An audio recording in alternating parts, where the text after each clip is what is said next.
My question is actually for both Dr. Ramadan and Sheikh Hamza. Sheikh Hamza first, don't you think that there is a need as well for some kind of institutional reform for our religious schools?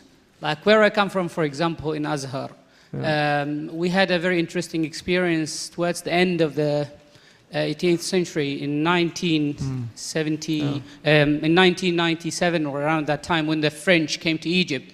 One of the shuyukh, Shaykh al-Islam Hassan al-Attar, he actually realized out of all the shuyukh of Azhar that there is a need for him to explore the French, these invaders who actually came to the country, and try to teach them Arabic and get some engineering knowledge and stuff like that. And that has actually paved the road for people like Rifa' al-Tahtawi to come to Paris and other shuyukh to come to Europe and explore. So don't you think that there is a need actually to reform our institutions of Islamic learning within the Muslim world as well? And as our Sheikh Ali Jum'ah speaks about the importance of regenerating sciences, as our predecessors have done that.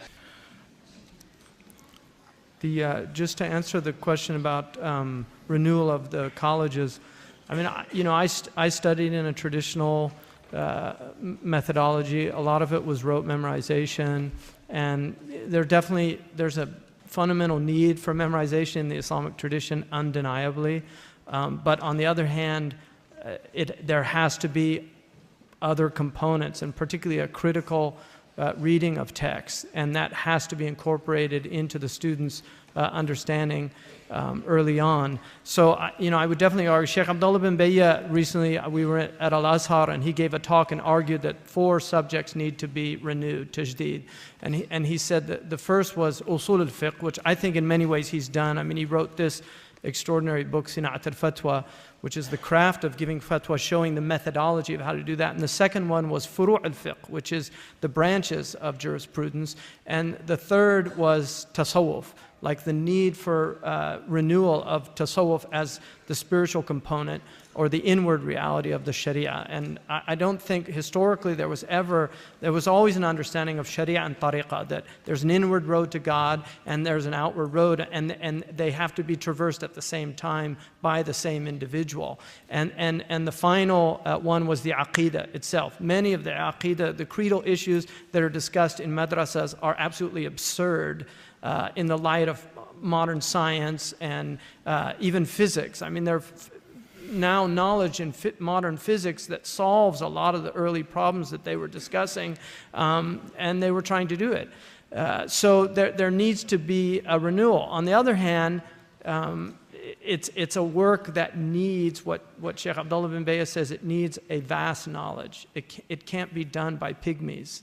It really has to be done by people that are capable and really highly qualified to do that.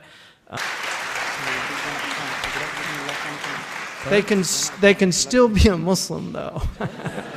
I don't excommunicate.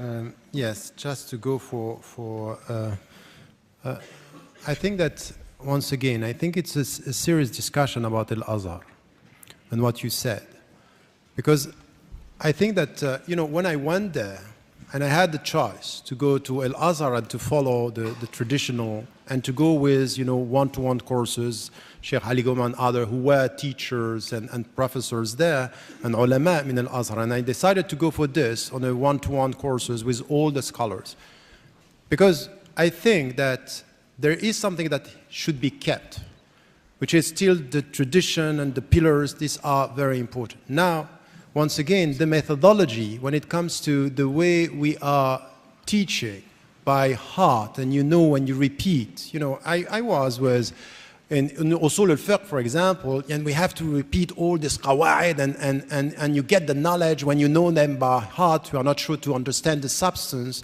and the critical discussion on this.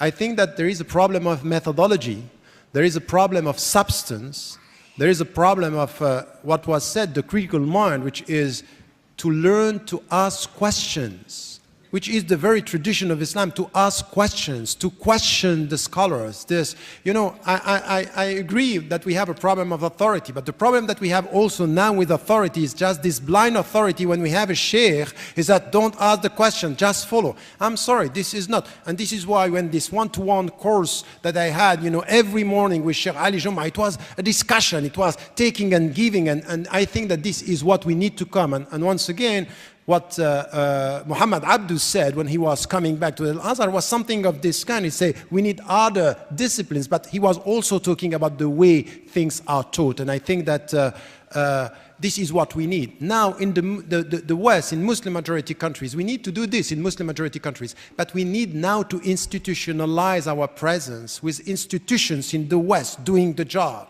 So to have this credential now, by having scholars coming from there and working here. Because in our environment, we need this. It's impossible to be a scholar, a Muslim scholar, knowing the state of affairs in our countries in the West, if we don't get this critical thinking, understanding, and it's vast. And this is why it's not one who can do that. It's not two.